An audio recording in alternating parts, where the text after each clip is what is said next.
आजच्या कार्यक्रमाला उपस्थित वेगवेगळ्या समाजाचे धर्माचे सर्व मान्यवर, आपले आजी माजी सर्व पदाधिकारी, ग्रामपंचायतीपासून आजपर्यंत महानगरपालिकेपर्यंत काम करणारे कार्यकर्ते, बंधू भगिनी, मीटिंग बऱ्याच झाल्या. नवघर माणिकपूरच्या या मीटिंगमध्ये त्या मानाने मी मानकर साहेब पण बोलले का तक्रारी कमी आल्या आणि नंतर तर काही तक्रारी लोकांनी आठवून केल्या. फार मेजर प्रश्न, एक विजेचा प्रश्न मांडला गेला, पाण्याचा आहे, काही पर्टिक्युलर एरियामध्ये कमी येते पाणी किंवा त्यास संबंधित बोललं गेलं. बाकी रस्ते, पावसाळ्यात आता झालेली मीटिंग, बरेचसे रस्ते या गणपतीच्या अगोदर चांगले खड्डे भरून होतील, केले जातील, हे ऑलरेडी आमची मीटिंग झालेली आहे. जी या इकडूनच्या आता नगरसेवकांची कामं आहेत का ज्या ज्या एरियामध्ये असे खड्डे पडलेले आहेत तेवढे रस्ते निदर्शनात आणून द्या. तर लागून सगळे सण येणार आहेत तर त्या हिशोबाने सगळे वॉर फुटिंगवर घ्यावं या हिशोबाने ऑलरेडी बोलणं झालेलं आहे. इकडे विजेच्या बाबतीमध्ये बोलले, 9 तारखेचा उल्लेख का मुख्यमंत्र्यांकडून 250 कोटी रुपये मंजूर करून घेतले हॉस्पिटल करता, त्यातले 25 कोटीचा चेक दिला आणि 10 तारखेला भूमिपूजन केलं. त्याचवेळी MSCBची पण मीटिंग झाली. देवेंद्रजी फडणवीस ज्यांच्याकडे ऊर्जा खातं, महाराष्ट्राचे उपमुख्यमंत्री, त्यांच्याकडे ऊर्जा खातं पण आहे. बरेचसे काही नगरसेवक होते, आपले इंडस्ट्रीवाले होते, व्यापारी होते, असे वेगवेगळे आणि सगळे मान्यवर, प्रवीण शेट्टी, नारायण मानकर वगैरे, हे सगळे मान्यवर देखील त्या मिटिंगला होते. त्यात 4 सबस्टेशन, मग मानकर साहेबांनी रस्ते, ब्रिजेस वगैरे त्याची माहिती दिली, त्याच्यावर 2 मिनटं बोलेल मी. पण 4 सबस्टेशन म्हणजे विरारला लागून असलेल्या मारंबळमध्ये एक सबस्टेशन, त्याचं ऑलमोस्ट मंजुरीपर्यंत काम मंजूर झालं आहे. येत्या पाऊस आहे म्हणून 15 दिवस महिन्यामध्ये त्याचं काम चालू होईल. कामणला दुसरं सबस्टेशन, त्या सबस्टेशनमध्ये प्रोसेस चालू आहे. 1-1.5 महिन्यामध्ये टेंडर अलॉट होईल आणि म्हणजे ते पण 2 महिने 3 महिने पकडा, ते कामणचं चालू होईल. त्याच्या पाठोपाठ SDI चंदनसार तिकडे एक सबस्टेशन आहे. तुमचं गोखेवऱ्याला जे टिवरी राजवली रोडवर सुरक्षा सिटी आहे तिकडूनचं 4थं सबस्टेशन. मग याला जातील 5-6 महिने. आणि त्याचबरोबर आज आपल्याकडे 500 मेगावॅट वीज वापरली जाते घराला, इंडस्ट्रीला, म्हणजे सगळ्याच कामाकरता 500 मेगावॅट वीज वापरली जाते. त्याच्यामध्ये अधिकची 100 मेगावॅट येत्या 4-8 दिवसामध्ये आपल्याला मिळेल.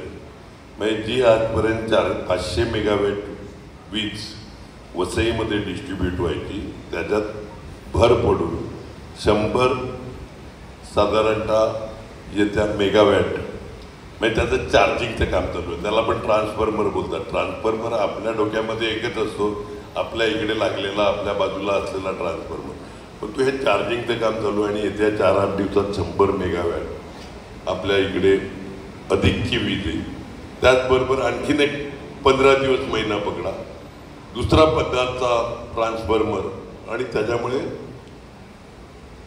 50 मेगावॅट, म्हणजे 150 मेगावॅट येत्या 1-1.5 महिना, जास्तीत जास्त येत्या 1-1.5 महिन्यामध्ये 150 मेगावॅट, म्हणजे जेवढा आज आपल्याला सप्लाय होतो त्याच्या जवळपास 1/3, 30% हा आपल्याला अधिकची वीज मिळणार आहे. त्याच्यामुळे विजेचे प्रश्न आणि त्याचबरोबर जो कोस्टल डिझास्टर म्हणजे किनारपट्टीवर जी काही वादळं वगैरे होतात त्याच्यामुळे तिकडे भूमिगत केबलिंग करणं, परत काही बंच कंडक्टर असतील, ट्रान्सफॉर्मर, असे बरेचसे म्हणजे बारक्या बारक्या कामांवर मी बोलत नाही. तर ते पण 3,000चा अख्ख्या महाराष्ट्राचा कोस्टल एरियाचा प्लॅन आहे. त्याच्यामध्ये वसईच्या कामाला प्रायोरिटी देऊन जो 5 किलोमीटरच्या क्षेत्रामध्ये समुद्रकिनाऱ्यापासून त्याच्यावरची कामं जास्तीत जास्त लवकरात लवकर जास्तीत जास्त कामं लवकरात लवकर चालू करण्याच्या दृष्टीने आपला प्रयत्न आहे. त्यांचे नंतर तिकडे मीटिंग झाल्यावर AC या सगळ्यांची मीटिंग घेऊन अगदी परवा दिवशी पण आपले इंडस्ट्रीवाले आणि काही मंडळी त्यांचे जे MD आहेत त्यांना परत भेटायला गेलेले. आणखीन मागोवा घेण्याकरता आपला अशोक कुलासो जो नगरसेवक आहे होता तो देखील त्या शिष्टमंडळामध्ये होता. ही सगळी मंडळी जाऊन तिकडे त्याचा चांगल्या प्रकारे फॉलोअप करतात. इकडे मानकर साहेब आहेत, प्रवीण शेट्टी आहे, अजय कोकाणी, रमेश कोटी, ही जी 4-6 डोके आहेत ही नेहमी माझ्याबरोबर असतात. MMRDA मध्ये मिटिंग झालं, मानकर साहेबांनी कामं सांगितली.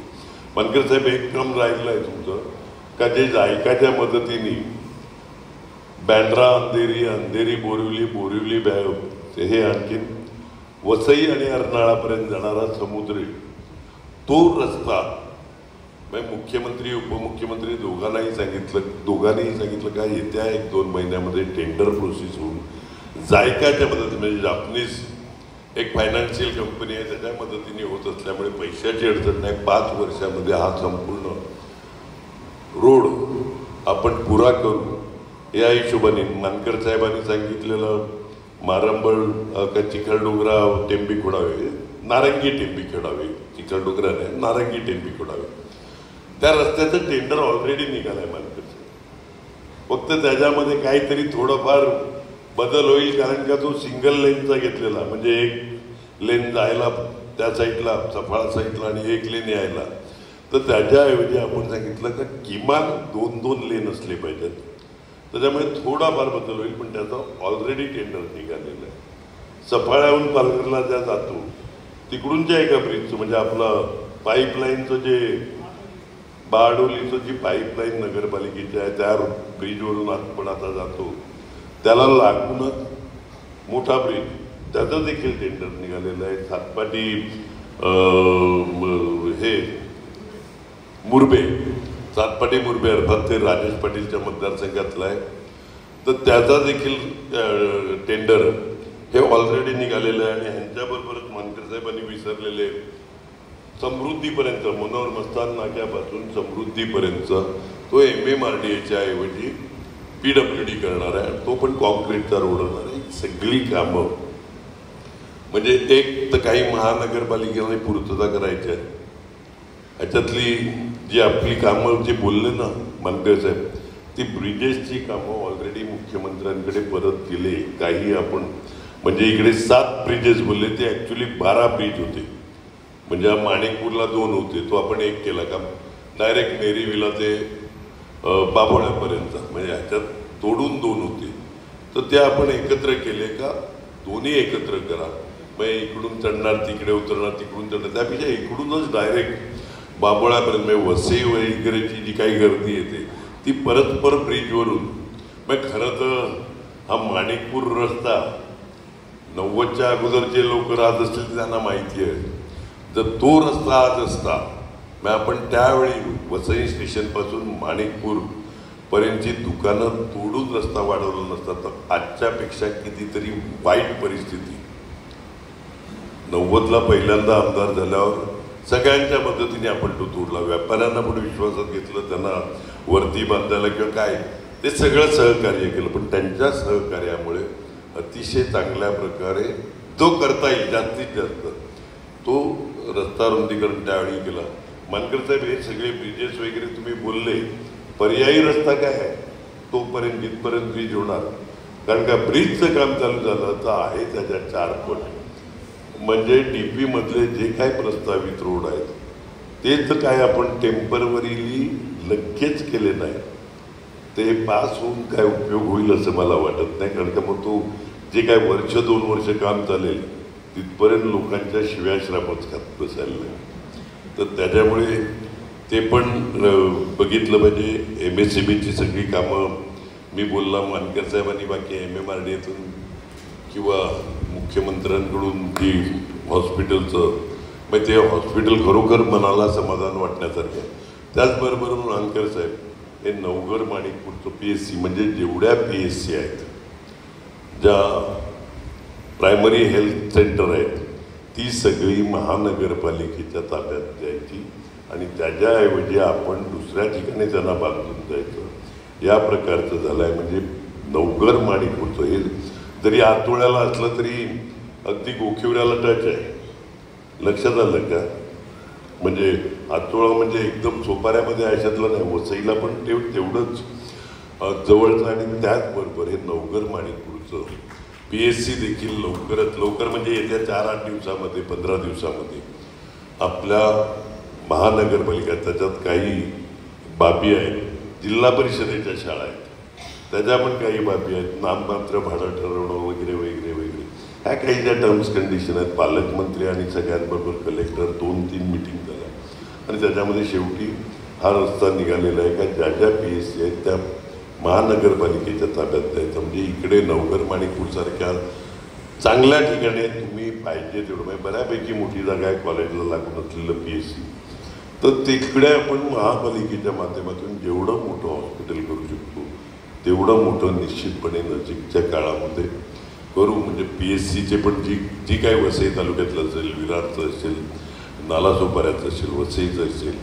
ही सगळी परत महानगरपालिकेला येत्या काही दिवसामध्ये ती काय फॉर्मॅलिटी आहे ती त्यांना त्यांच्याकडून परत. जिल्हा परिषदेकरता आपली बॉडी नसल्यामुळे लक्षात आलं का मानकर साहेब, बॉडी नसल्यामुळे शिक्षण मंडळ नाही आणि शिक्षण मंडळ नाही म्हणून जिल्हा परिषदेच्या शाळा आहेत. तर त्याच्यावर तुम्ही प्रवीण शेट्टी तुम्ही जाऊन बसा कशा प्रकारे शिक्षण मंडळ स्थापायचं. तर त्या अर्थात हे शाळा काय हॉस्पिटल काय ही लायबिलिटी आहे, त्यामुळे काही फायदा होत नाही, खर्चच जास्त होतो. परंतु आपल्या लोकांना दर्जेदार ज्यांना परवडत नाही त्यांना शिक्षण बाहेरच्या ह्याच्यामध्ये आणि दर्जेदार मेडिकल फॅसिलिटी मिळावी, त्याच्यामुळे हा वाढलेला कितीही खर्च असला तरी तो आपण करायला पाहिजे या मताचे आपण सगळ्यात. मला वाटते इकडे CNG वगैरे वगैरे सगळे प्रश्न लिहून घेतल्यात. CNGच्या गुजरात गॅसवाल्यांची माझी मिटिंग 8-10 दिवसापूर्वी झाली, परत येत्या 8-15 दिवसात म्हणजे थोडी गरमच मिटिंग झाली. काय तो प्लान करा, कशा प्रकारे करणार, काय करणार आणि परत ते सगळं डिटेल घेऊन या. तर 8-15 दिवसात CNG आज सिलेंडरमध्ये भरून दिलं जाते, डायरेक्ट पाईपने दिलं जात नाही. बऱ्याचशा ठिकाणी आता अर्नाळ्याला लवकरच चालू होईल, विरारला झालं आहे, मांडवीला आहे, भुईगावला आहे, वसईला झाल्या. त्याच्यात वेगवेगळ्या ठिकाणी CNG सेंटर कसे वाढतील कारण का CNG हे परवडणारं इंधन असल्यामुळे मला वाटते त्या ह्याच्यावर एक झालेलं आहे. इकडे बाकी जे काही शौचालय, रस्ता, आणखीन काय पाण्याची जी कनेक्शन आहेत ती त्वरित मिळतील. काय पाईपलाईन बदलायची असेल, अमुक असेल, तमुक असेल, ते किमान स्टँड पोस्ट कोणत्याही झोपडपट्टीत असेल तर स्टँड पोस्ट तर लगेच मिळाला पाहिजे. आज आपल्याकडे पाणी आहे, आज आपल्याकडे पाणी आहे. त्यात जी MSCBची मिटिंग झाली त्यांच्याकडे पाणी पुरवठा पण आहे देवेंद्रजी फडणवीसांकडे. तर त्यावेळी जो आपल्याकरता पाणी रिझर्व करायचा होता मध्येच त्याच्यामध्ये राजकारण चाललेलं, ठाण्याला एवढं द्यायचं, मीरा भाईंदरला एवढं द्यायचं, 167 कोटी 165-67 कोटी साधारणतः 7-8 वर्षापूर्वी 10 वर्षापूर्वी आम्ही भरल्यात. आणि अशा वेळी भरलेल्या आहेत आणि ते त्वरित मान्य केलं म्हणजे तो साठा रिझर्व. आज 400-450 MLD पाणी, 1 MLD म्हणजे 10 लाख लिटर, तर एवढा पाणी मिळतोय. तर आज 400-450 MLD. आणखी हा जो वेगवेगळा कोलसापडा 1, कोलसापडा 2, सुसरी किंवा सूर्या या सगळ्या योजनामधलं जे काही पाणी रिझर्व करून ठेवलं आहे तर भविष्यामध्ये मग हे 2 डॅम कोलसापाडा 1, कोलसापाडा 2 काहीतरी 65-70 MLD एवढं पाणी त्यातून मिळेल. त्यातलं एका म्हणजे आपल्या महानगरपालिकेनेच पैसे दिले पूर्ण ते धरण बांधायला आणि ती दोन्ही धरणं आपल्या मालकीची आहेत. मग अशा प्रकारे आणखीन 200-300-400 MLDचं पाणी आपल्या वसई विरार महानगरपालिकेकरता भविष्यात यावं. कारण का जगामध्ये सगळ्यात जास्त लोकसंख्या वाढ कुठे असेल तर आपल्या वसईची आहे, लक्षात घ्या. जगात बोलतो हा, मी भारतात नाही. आणि त्याच्यामध्ये आपल्या स्थानिक लोकांचे पराक्रम काहीच नाही मिळत. सगळे जे बाहेरून लोक येतात, लोकांना परवडते, मध्यवर्ती ठिकाण आहे, कुठेतरी वापी साईडला जायचं असेल, बोईसर साईडला जायचं असेल, ठाण्याला जायचं असेल तर सगळे रोड, रस्ते, रेल्वे सगळ्याच सोयी इकडे उपलब्ध आहेत. मध्ये आपण म्हणजे आहे जे 2 ब्रिज मानकर साहेब बोलले त्याला काही काळ झाले, आपण फेरी बोट चालू केली.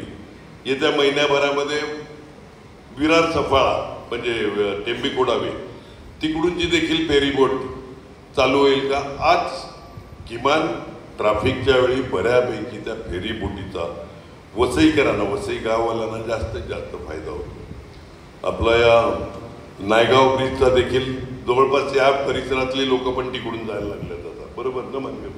त्याच्यामुळे बऱ्यापैकी हायवे जातं, पण हायवेचं काम चालू असल्यामुळे ट्रॅफिक हा प्रॉब्लेम आहे, तो पण लवकरात लवकर कसा सुटेल हे आपण निश्चितपणे बघू. बारकेसारखे जे जे 10 नंतर दुकानं, आता ते दुकानं कसली आहेत ती पण बघायला लागतील. इकडे सांगितलं की 10 नंतर कुठेतरी आपली काहीतरी खाण्याची वगैरे दुकानं असतील आणि मग तिकडे गाड्या लावून उभं होत असतील तर ते पण चुकीचं आहे.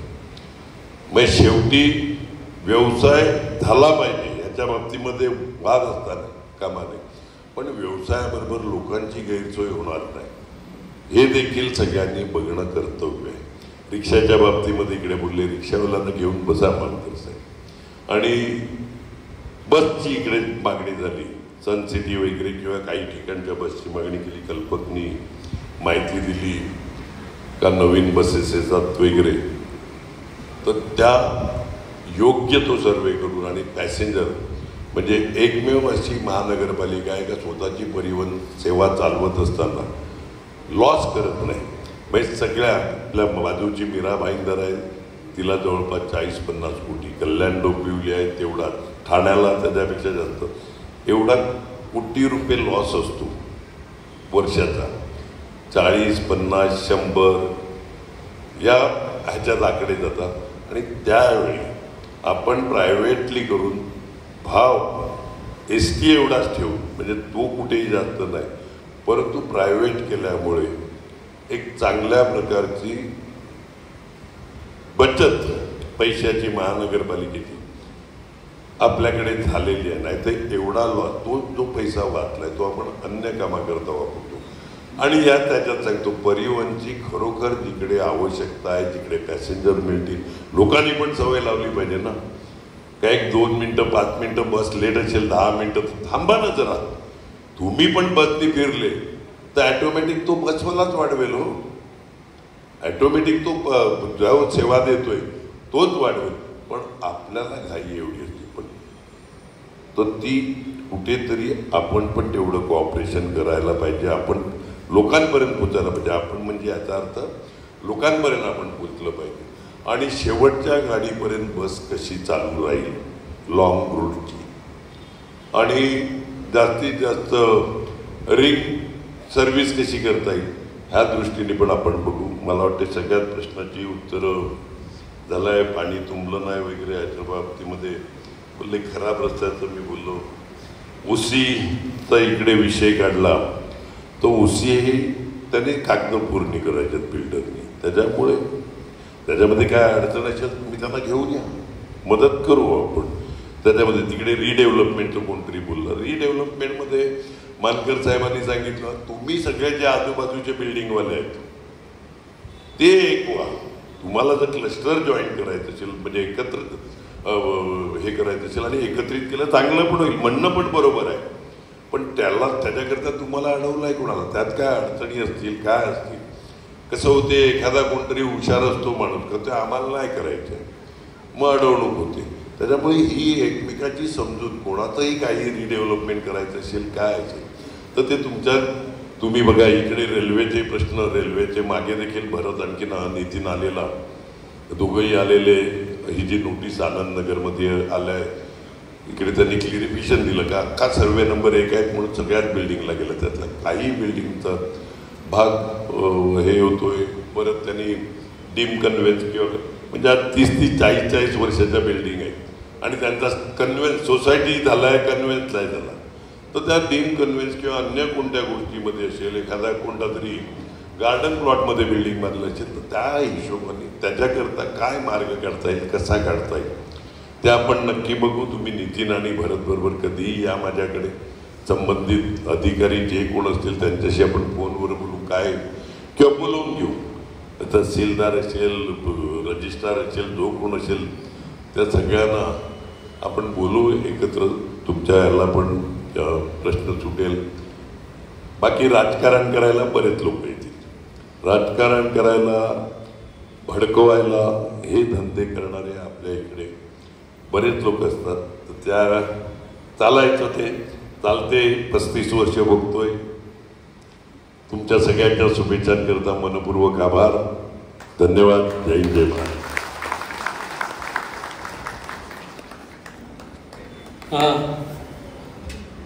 फेरीवाला लायसन्स भरत गुप्ता